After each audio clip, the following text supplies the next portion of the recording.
মালিক বলে দিলেন, কুল বিফাদলিল্লাহি ওয়া বিরহমাতিহি ফাবিযালিকা ফালইফরাহু। আল্লাহ বলে দিলেন, এ দুনিয়ার উম্মত, আমি আল্লাহ তোমাদের কাছে দুইটা নেয়ামত দিয়েছি, দুইটা নেয়ামত দিয়েছি।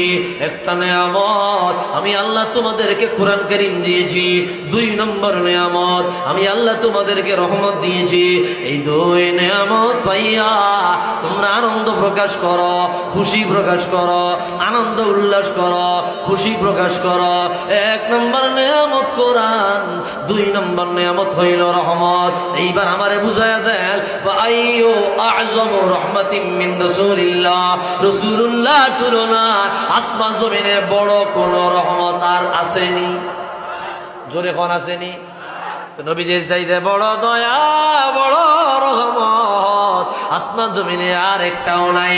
এই কথা আল্লাহ বলে দিল, বান্দারে আমার রহমাতুল লিল আলামিন পাইয়া আনন্দ প্রকাশ করো, খুশি প্রকাশ করো। কেননা এটা হইল শুকরিয়ার জন্য আদায় করা। আমার হুজুরের চাইতে বড় নেয়ামত আর নাই।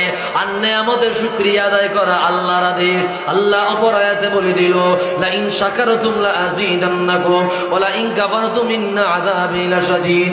নেয়ামত পাইয়া শুকরিয়া আদায় করো, তাহলে রাসূলুল্লাহ তুলনায় বড় কোন নেয়ামত আর দুনিয়ায় নাই। একটু আওয়াজ দিয়া কোন ঠিক কিনা? নবীজির চাইতে বড় নেয়ামত আর আসেনি? আছে। তো এই নেয়ামত পাইয়া শুকরিয়া করা, খুশি প্রকাশ করা কার আদেশ? আল্লাহর আদেশ। বলে হুজুর, এটা তো আপনি এদিক সেদিক থেকে টানটুন দিয়ে একটা দলিল দিলেন, আরো স্পষ্ট দলিল আসেনি? আছে। সুবহানাল্লাহ। আল্লামা ইমামে নাসাই সুনানুল কুবরার মধ্যে বয়ান করলেন, খারাজা রাসূলুল্লাহ সাল্লাল্লাহু আলাইহি ওয়াসাল্লাম, আল্লাহর হাবিব রাহমাতুল লিল আলামিন একদিন বের হলেন। বের হইয়া দেখেন সাহাবায়ে কেরাম একটা মজলিস বানাইলেন, মাহফিল বানাইলেন, একটা মাহফিল সাজাইলেন, মজলিস সাজাইলেন। নবীজি আমার কাছে গিয়া বললেন, মা আজলাসাকুম, ও সাহাবীরা রে, কিসের মাহফিল বানাইলা, কিসের মজলিস বানাইলা, কিসের জুলুস বানাইলা? আল্লাহু আকবার।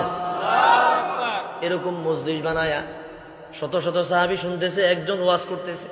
হুজুর কাছে গেলেন, মা আজলাসাকুম, কিসের মজলিস বানাইলা, কিসের মাহফিল বানাইলা, কি আলোচনা করো? সাহাবী ডাক দিয়া কয়, ইয়া রাসূলুল্লাহ,